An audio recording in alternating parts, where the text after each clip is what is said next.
To me, this bill is all about government overreach. Government power in any aspect of my life scares me. Am I wrong about this bill? I really, it is a lot to delve into, and you and I have discussed this before. It's interesting how this issue even divides conservatives. You know, my brother from another mother and colleague, Ben Shapiro, thinks that this is a public health issue, and it's entirely okay for the government to do this. And then we have other people that are saying, wait a second, if this now, then what? I consider myself, I often joke that I'm a conservative hippie living in LA, considering I'm the weird person that vaccinates my kids, but also has unmedicated home births.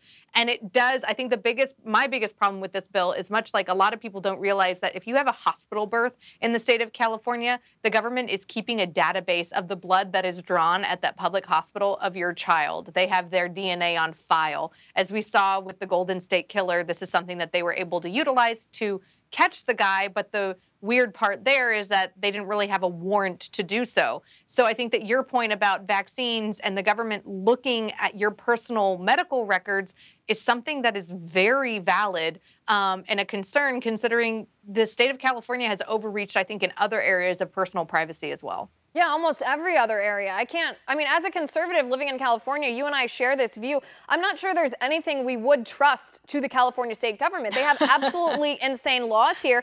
And proponents of this bill make the same argument that you mentioned about the public health aspect of this. They talk about the herd immunity that's necessary in our nation, meaning that most children need to be vaccinated if we want to have herd immunity here. And I certainly understand that argument, and I wouldn't disagree that it's an important aspect. But when it comes to government mandating that, I think we as conservatives have to ask ourselves, especially in California, what's the limiting principle here?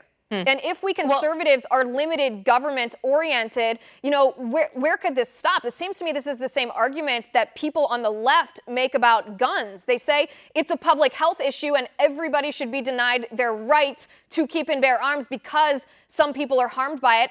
And the Democrats deem that to be a justification to take away our rights. I don't think we can allow government to do that. Yeah, I think that it really is. I think that the slippery slope here is potentially scary. And it is also funny that the people that say that it's allegedly my body, my choice, my child, my choice, are not letting the parent potentially have that choice down the line.